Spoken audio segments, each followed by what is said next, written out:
car and we drive around and share our favorite song. 오늘 우리에게 주신 하나님의 말씀은 마태복음 5장 13절에서 16절 말씀입니다.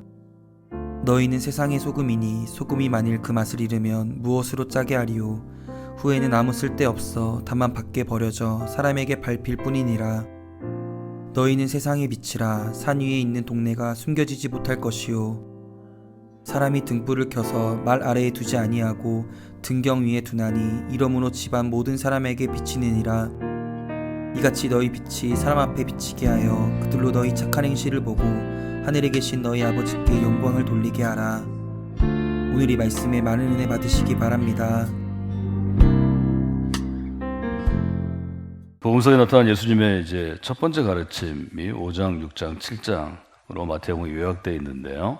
예수님의 가르침에는 일정한 특징이 있습니다. 예수님은 일종의 유대인의 랍비 전통을 이어받은 랍비로서, 지혜로운 교사로서 하나님께서 모세를 통해서 이스라엘에게 주시는 토라, 우리가 율법이라고 불리우는 이스라엘을 향한 하나님의 가르침을 시대에 맞게 해석하는 것이기 때문에 그들이 지금 갖고 있는 것, 말하자면 우리가 2000년 전으로 돌아가면 유대인들이 현재 이해하고 있는 율법에 대한 이해를 뒤집어서 바꾸어서 또 뭐 뒤엎다 이런 표현도 쓰는데요. 이렇게 엎어서 해석하는 특징이 있습니다. 그러니까 이미 있는 것을, 말하자면 익숙한 것을, 옛 것을 새롭게 해석하십니다. 저희 성서대학에 두 가지 기둥이 있는데 하나는 New Interpretation 이라는 기둥입니다. 이것은 성경을 해석하는 사람들에게 성경은 일종의 Interpretation, 해석이기 때문에 새로운 해석을 자꾸 우리가 시도하는 것, 이것이 이제 말씀을 새롭게 하는 것입니다.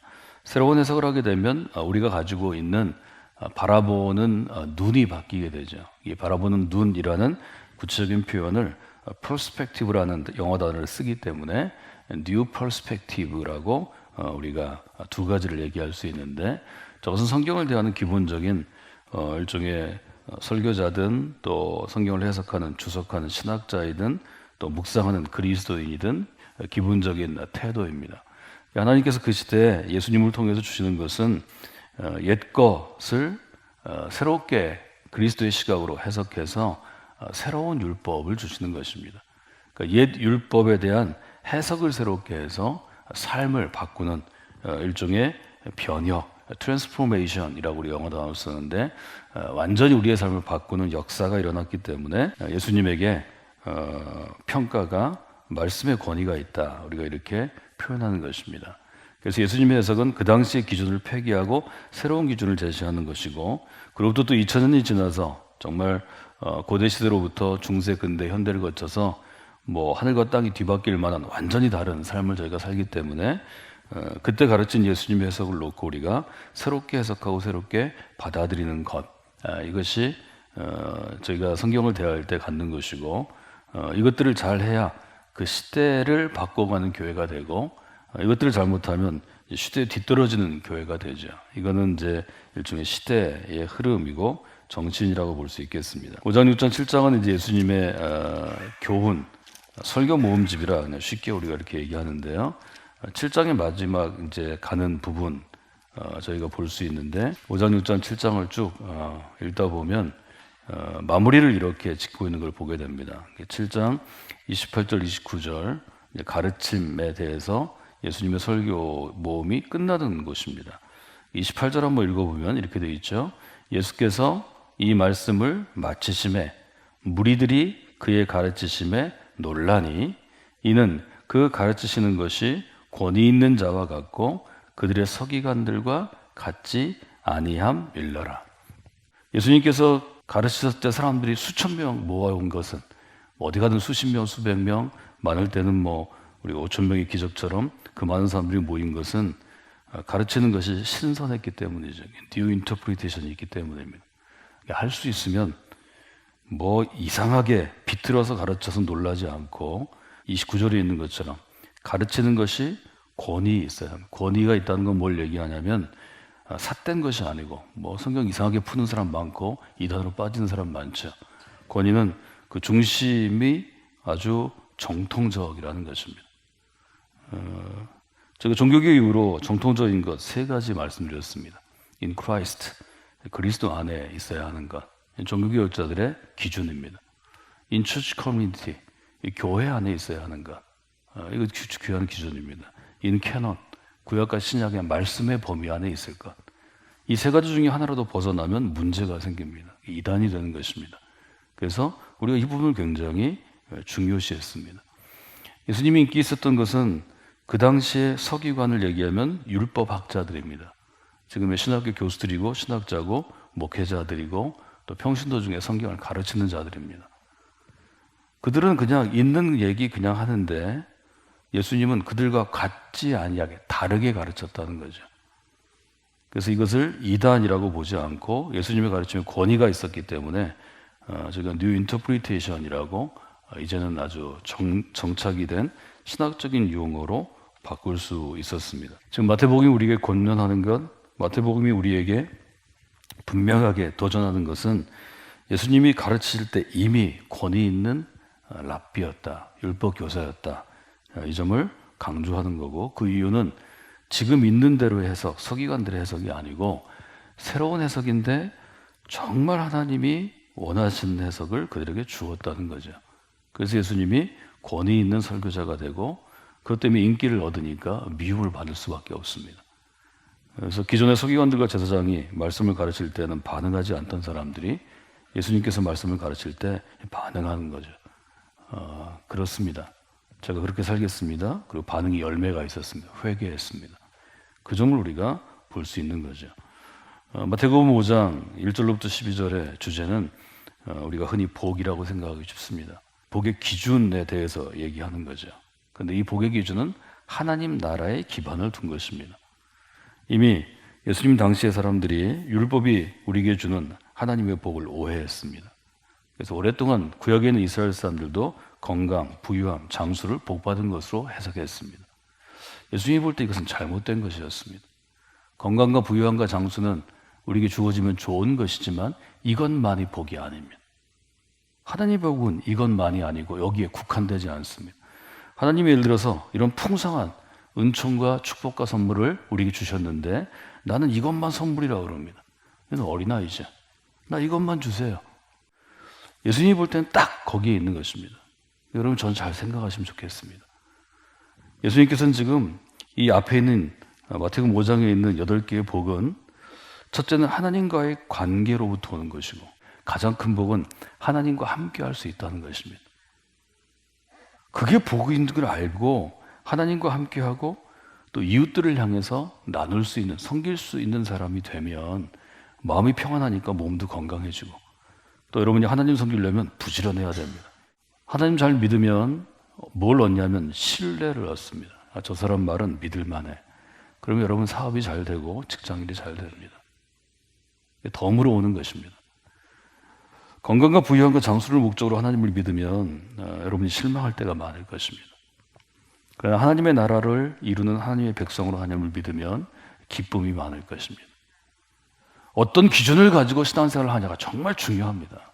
하나님 나라의 백성은 하나님께서 규정한 것을 받아들이는 것이 그게 믿음입니다. 오늘 핵심이 그것입니다. 하나님이 말씀하신 것을 믿으라는 것입니다. 그대로 살아가라는 것입니다. 그렇지 않으면 문제가 생깁니다. 그 문제는 AS가 없습니다. 이 앞에 1절로부터 12절에서 예수님은 뭘 얘기하시냐면 하나님의 백성에 대한 생각을 바로잡아 주십니다. 유대인들은 이스라엘 사람입니다. 우리는 하나님의 백성입니다. 어릴 때부터 태어나면서 그렇게 알고 있고 배우고 있고 살아갑니다. 실제로는 그렇게 살아가지 않는다는 거죠. 이스라엘 사람이 너희는 하나님의 백성이다 하는 걸 뭘로 아나요? 그 근거는 뭔가요? 유대인으로 태어난 것, 그래서 할례를 받는 것, 이것이 큰 건가요? 예수님 아니라고 얘기합니다. 하나님과 이스라엘의 약속의 근거에 있기 때문에 하나님의 백성이 됐다는 것입니다. 이것은 분명한 하나님의 약속이고 믿음은 이 약속을 받아들이는 것입니다. 어떤 것이 하나님과의 약속이었나요? 구약은 올 테스트먼트라고 영어로 써 있습니다. 이 테스트먼트가 무슨 뜻인가 하면 유언장입니다. 죽은 다음에 내 재산을 이렇게 처분해라, 유언장, 이런 뜻이 있습니다. 성경에 쓰일 때는 우리가 하나님과의 계약 혹은 약속으로 번역합니다.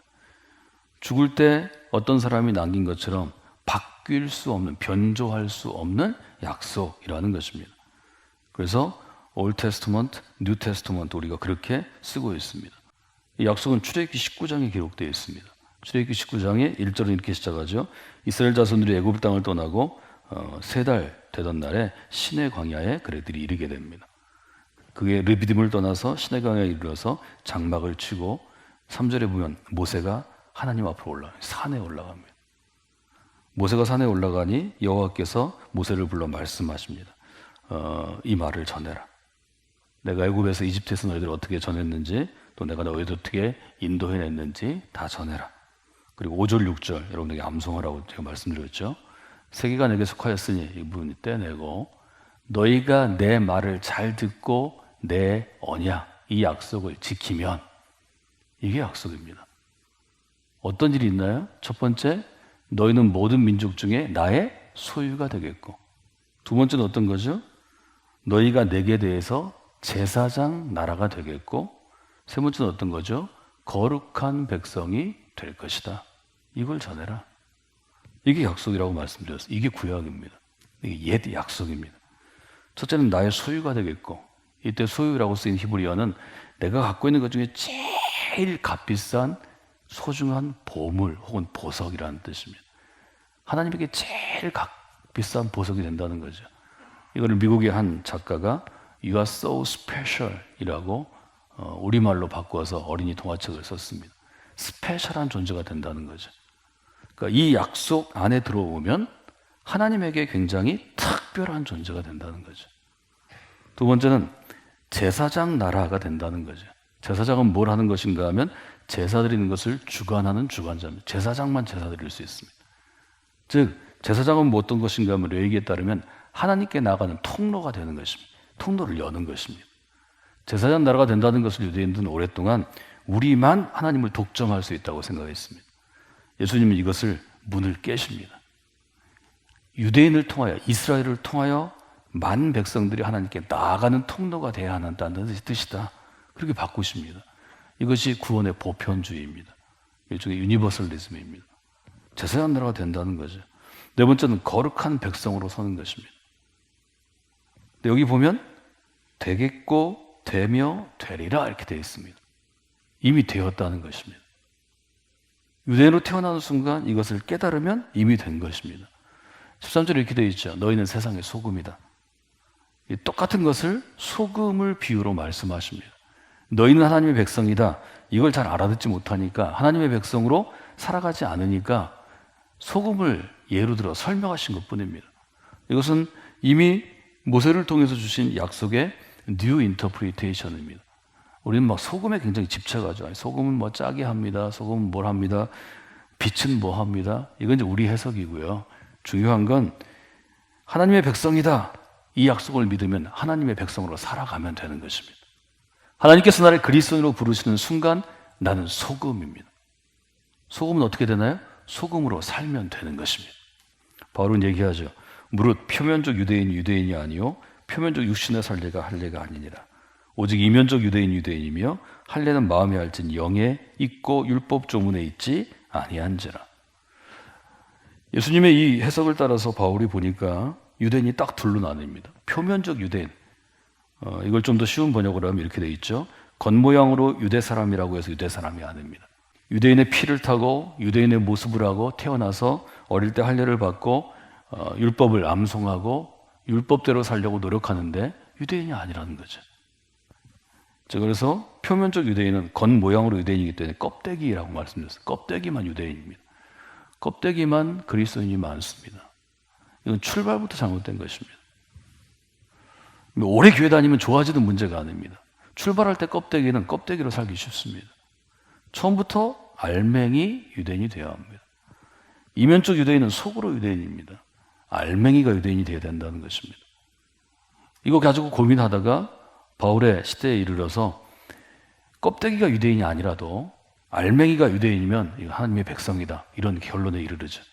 누구든지 예수를 구주로 믿고 시인하고 회개하고 복음을 받아들이고 세례를 받으면 그리스도인이다. 이런 놀라운 구원론에 이르게 됩니다. 유대인으로 태어났으면 이미 유대인입니다. 겉도 유대인이고 속도 유대인으로 살아가면 되는데 속으로 살아가지 못하는 문제, 우리가 본질이라고 얘기하죠. 속사람, 리얼리티의 문제가 일어나는 것입니다. 지금 우리에게 그 문제가 일어나고 있죠.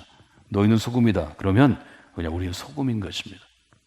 소금으로 살도록 도와주세요. 소금으로 사는 사람이 되세요. 뭐 이렇게 얘기할 필요가 없어요. 그냥 소금입니다, 여러분. 여러분 잘 생각하셔야 합니다. 하나님이 소금이라고 선언하셨기 때문에 우리가 소금인 것입니다. 내가 소금처럼 살려고 노력한다고 소금이 되는 것은 아닙니다. 이걸 우리가 잘 이해하지 못하면 그리스도교가 가지고 있는 근본적인 구원론을 착각하는 것입니다. 다른 종교와 똑같아집니다. 우리는 소금으로 살기 위해서 짠맛 갖기 위해서 매일 아침 짠물로 세수하고 양치질하고 소금으로 살기 위해서 짠 거 아닌가 계속 테스트지 넣어놓고 소금으로 체크, 이래 소금 되는 거 아닙니다. 하나님이 우리가 예수 그리스도를 구주로 믿고 십자가 보혈의 은혜로 그리스도인이 되었을 때 소금이라고 부르셨습니다. 그래서 소금입니다. 이 점에 대해서 제가 계속해서 여러분하고 얘기하고 있습니다. 근데 받아들이면 자유함이 있습니다. 신앙생활의 정도는 차이가 있습니다. 여러분이 소금으로 역할을 잘할 수도 있고 못할 수도 있습니다. 그러나 소금입니까 아닙니까? 소금입니다. 덜 짜도 소금입니다. 여러분 늘 어떤 생각을 갖고 있는가 하면 우리는 짠맛을 잘 내야 그것만 소금, 그렇지 않습니다. 하나님이 우리를 소금이라고 인정하셨기 때문에 소금인 것입니다.